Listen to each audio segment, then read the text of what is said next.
tingkat kesiapan orang tua terhadap adaptasi kebiasaan baru pada masa pandemi COVID-19 di SD Negeri Gergunung 1. Ini adalah hasil survei tingkat kesiapan orang tua terhadap masa AKB di SD Negeri Gergunung 1 tahun 2021. Berikut adalah informasi mengenai buklet hasil survei ini. Selanjutnya yaitu kata pengantar.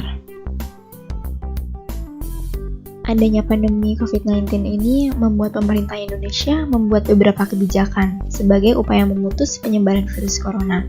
Salah satunya yaitu adanya adaptasi kebiasaan baru atau AKB. Nah, kebijakan tersebut mau tidak mau mendorong masyarakat untuk menyesuaikan perilaku mereka sesuai dengan protokol kesehatan yang telah diterapkan oleh pemerintah. Seperti yang kita tahu bahwa sistem pembelajaran di Indonesia di masa pandemi ini telah berubah dari sistem tatap muka secara langsung menjadi sistem pembelajaran jarak jauh atau daring dari rumah. Nah, dengan adanya sistem pembelajaran secara daring ini, terkadang muncul berbagai masalah yang dihadapi oleh guru, siswa, ataupun orang tua. Dalam mempersiapkan adaptasi kebiasaan baru atau AKB yang baik, di sini, tim KKN PPM UGM JT016 tahun 2021 berupaya untuk memberikan sebuah data dan informasi terkait bagaimana tingkat kesiapan dan harapan orang tua siswa SD Negeri Gergunung 1 terhadap adaptasi kebiasaan baru itu sendiri. Hasil dari survei ini nantinya akan menjadi statistik tambahan untuk memberikan informasi kepada pihak sekolah maupun pemangku kepentingan guna menyusun perencanaan serta langkah-langkah yang tepat dan strategis dalam mempersiapkan AKB di lingkungan sekolah dasar. Selamat menikmati buklet ini. Selanjutnya berikut merupakan daftar isi untuk isi dari buklet ini.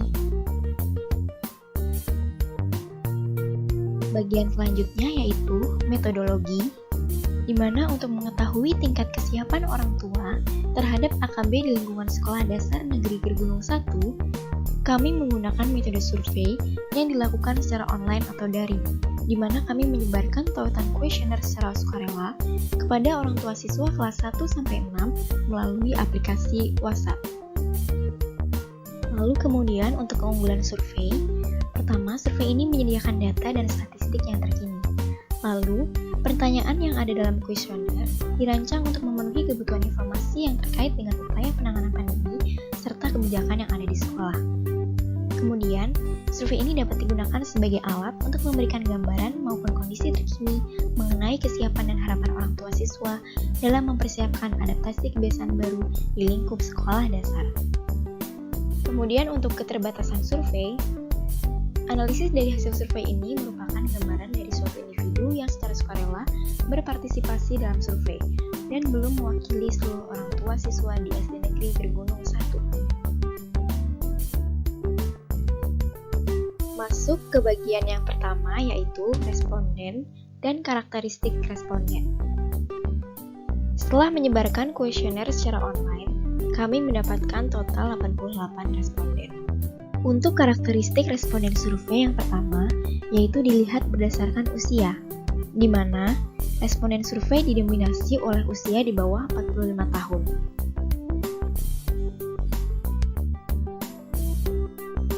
Selanjutnya, tingkat pendidikan responden.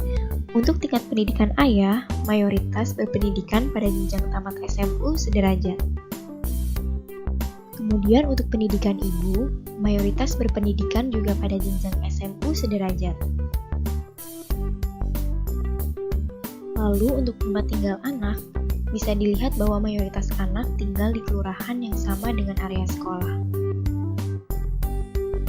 Untuk kecamatan tempat tinggal anak di SD Gergunung 1, mayoritas anak tinggal di Kecamatan Klaten Utara sebanyak 67%, kemudian dilanjutkan oleh Kecamatan Ngawen sebanyak 30%, lalu Kecamatan Jatinom sebanyak 2%, dan Kecamatan Klaten Selatan sebanyak 1%. Untuk penghasilan orang tua, bisa dilihat bahwa sebesar 78% atau mayoritas berpenghasilan kurang dari 2 juta rupiah. Lalu untuk jenjang pendidikan anak, Di sini responden yang paling banyak mengisi merupakan orang tua dari siswa kelas 4, lalu dilanjutkan dengan orang tua siswa kelas 1, kelas 5, kelas 2, kelas 6, dan kelas 3. Bagian yang kedua yaitu mengenai proses belajar dari rumah. Pertama, di sini kemudian ditampilkan diagram yang menunjukkan bahwa apakah orang tua mendampingi anaknya dalam belajar di rumah. Hasilnya, sebanyak 94% orang tua mendampingi anaknya belajar di rumah, dan sebanyak 6% tidak mendampingi. Kemudian bisa dilihat bahwa orang tua memegang peranan penting dalam pendampingan belajar anak. Terbukti bahwa sebanyak 67% anak dalam proses belajarnya didampingi oleh orang tua. Dan untuk pilihan orang yang mendampingi proses belajar anak lainnya yaitu ada kakak sebanyak 17%, anggota keluarga lainnya sebanyak 7%, dan guru les sebanyak 4%. Lalu untuk orang tua yang belum bisa mendampingi anaknya, di sini bisa dilihat bahwa alasan yang paling banyak dipilih adalah karena kedua orang tua atau wali bekerja. Dan alasan lainnya yaitu karena salah satu orang tua atau wali bekerja.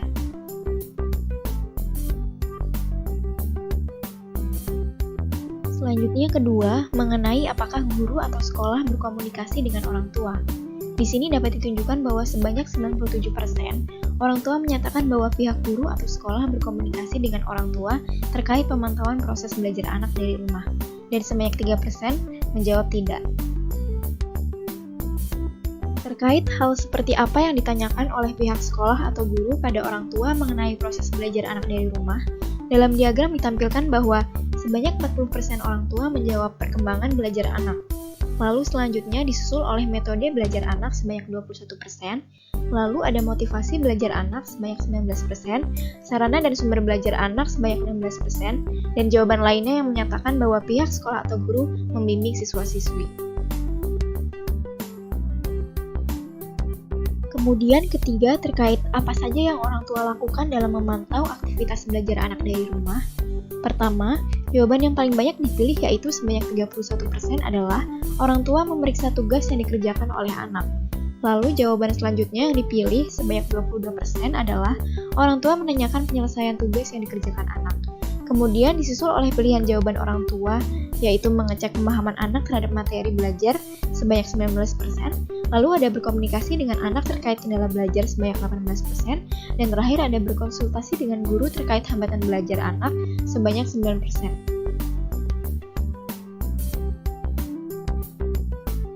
Hal selanjutnya ini terkait poin-poin yang menanyakan pendapat orang tua mengenai proses belajar anak dari rumah.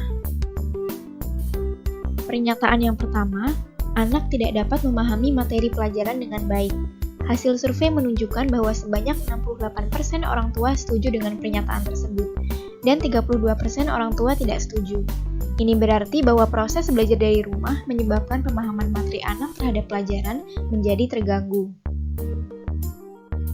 Pernyataan yang ketiga, anak sulit atau tidak dapat menggunakan perangkat pembelajaran daring dengan baik, seperti laptop, handphone, ataupun aplikasi belajar.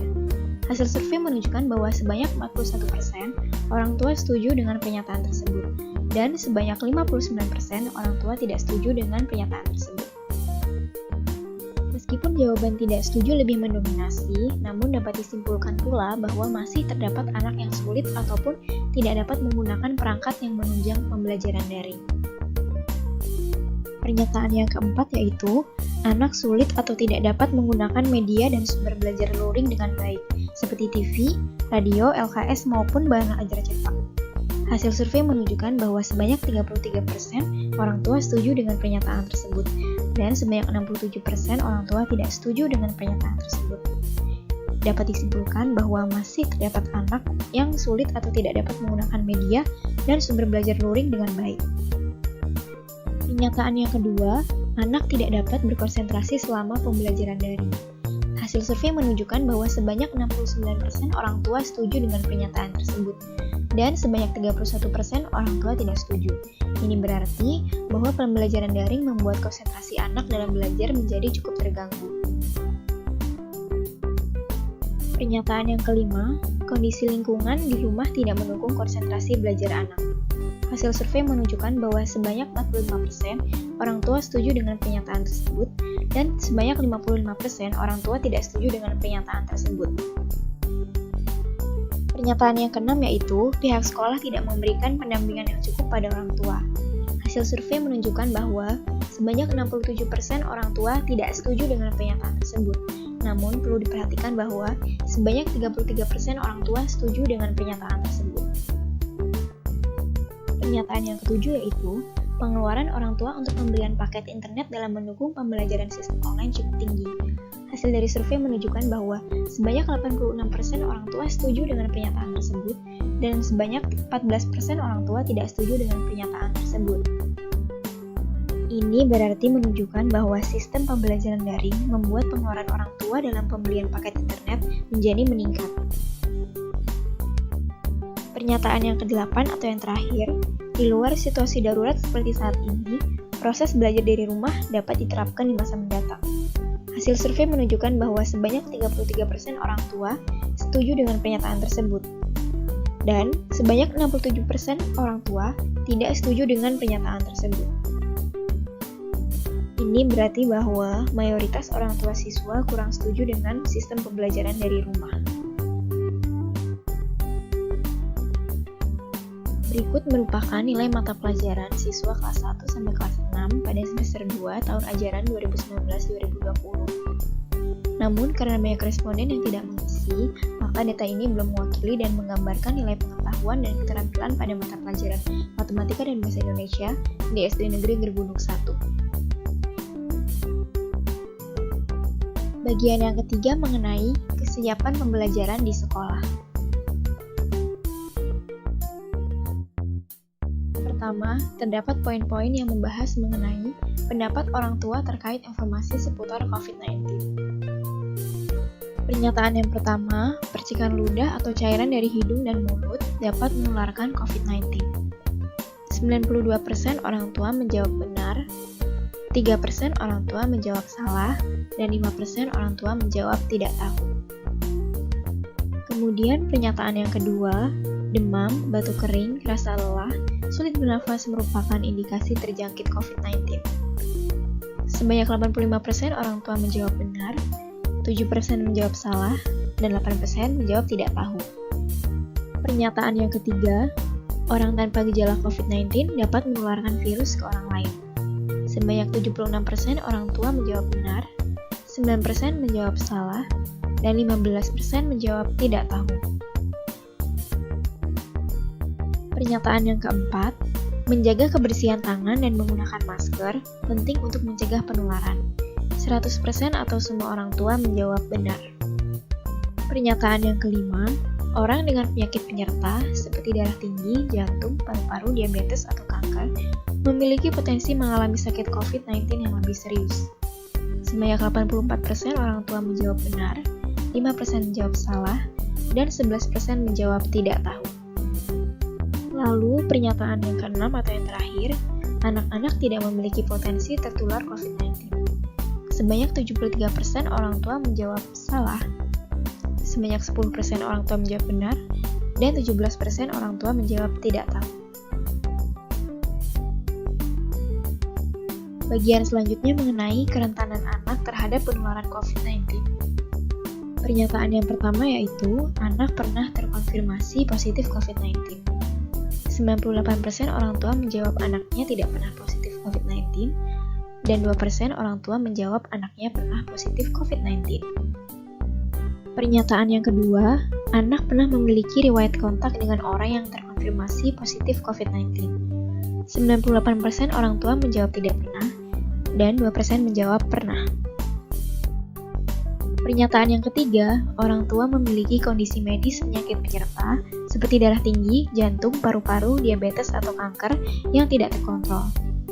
Sebanyak 73% orang tua menjawab tidak ada, sebanyak 10% orang tua menjawab ada, dan sebanyak 17% orang tua menjawab tidak tahu.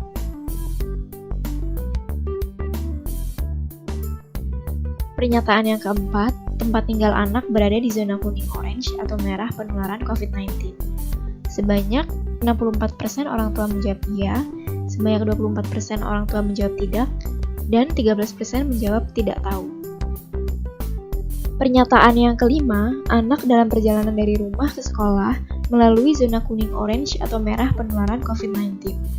Sebanyak 49% orang tua mengatakan iya, sebanyak 28% orang tua menyatakan tidak, dan sebanyak 23% mengatakan tidak tahu. Pernyataan yang keenam atau yang terakhir, akses transportasi dari rumah ke sekolah memungkinkan penerapan jaga jarak minimal 1,5-2 meter dengan orang lain. 76% orang tua menjawab iya dan 24% orang tua menjawab tidak.